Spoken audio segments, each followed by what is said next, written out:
psyched? You ready? A little Ready to jostling clap. around? A little jostling.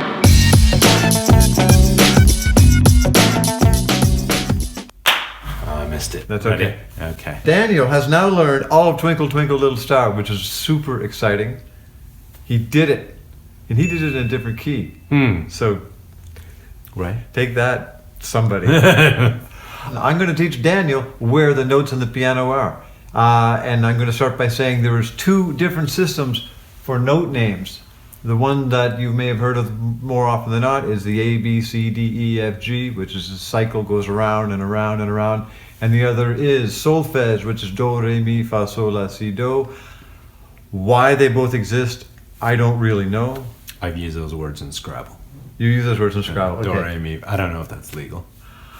Here's what I think it is. I'm going to guess, and then I'll research, and then I'll have a little overlay. Okay. I think the ABC is for Germanic languages, Huh.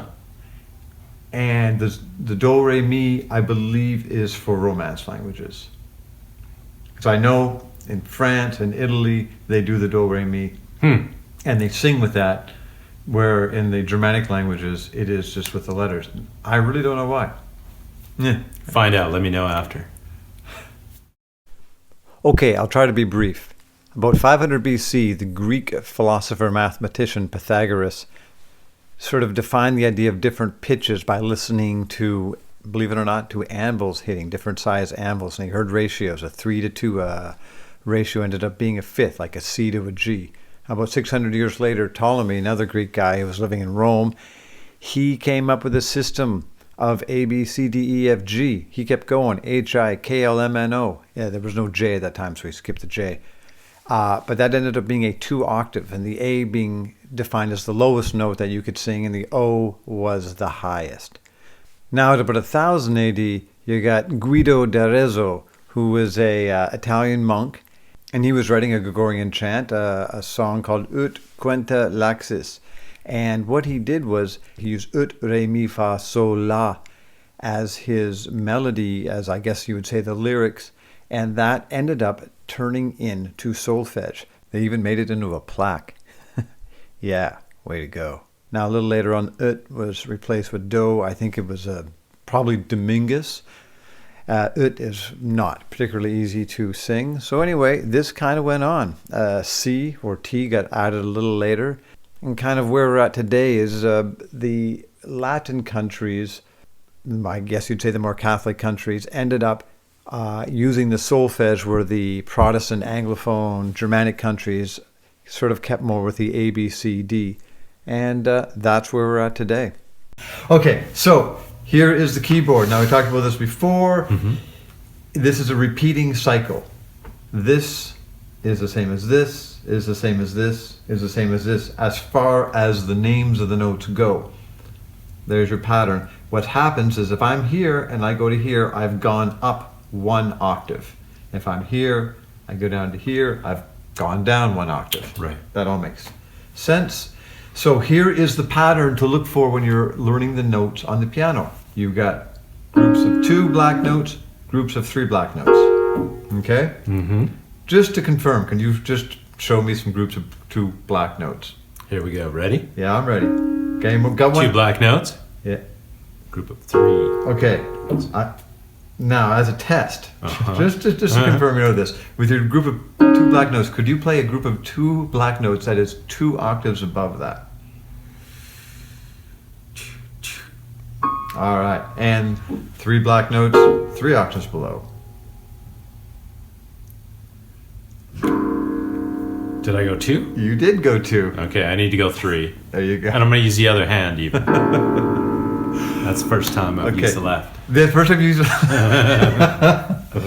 Okay, here's how it works. You get your 2 black notes, and if you go down to this white note, which is just to the left, this is a C, which is also Do.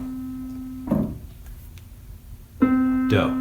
Yes, or C. So if you say play a C, that's a C, and it's also Do. Can you play a whole bunch of C's on the piano?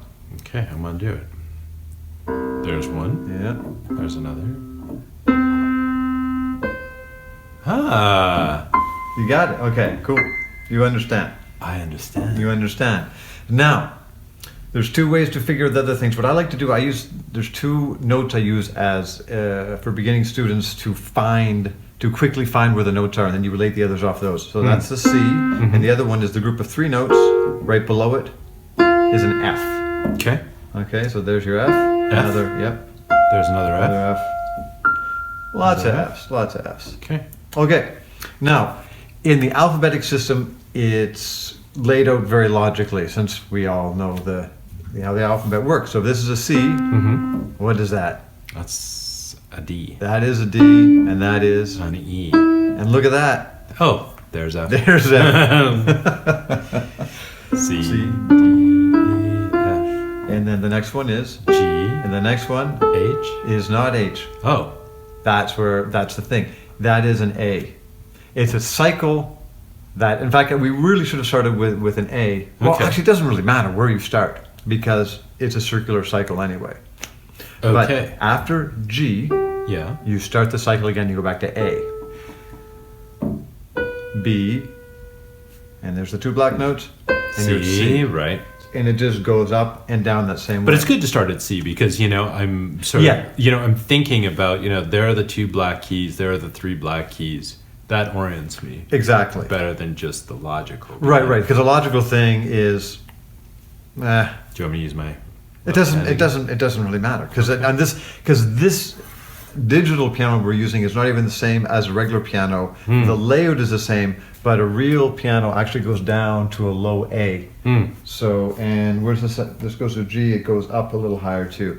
Doesn't matter. Very few people ever play on the edges of the piano.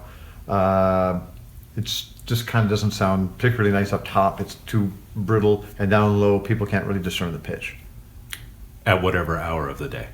Is that right? See lesson 1.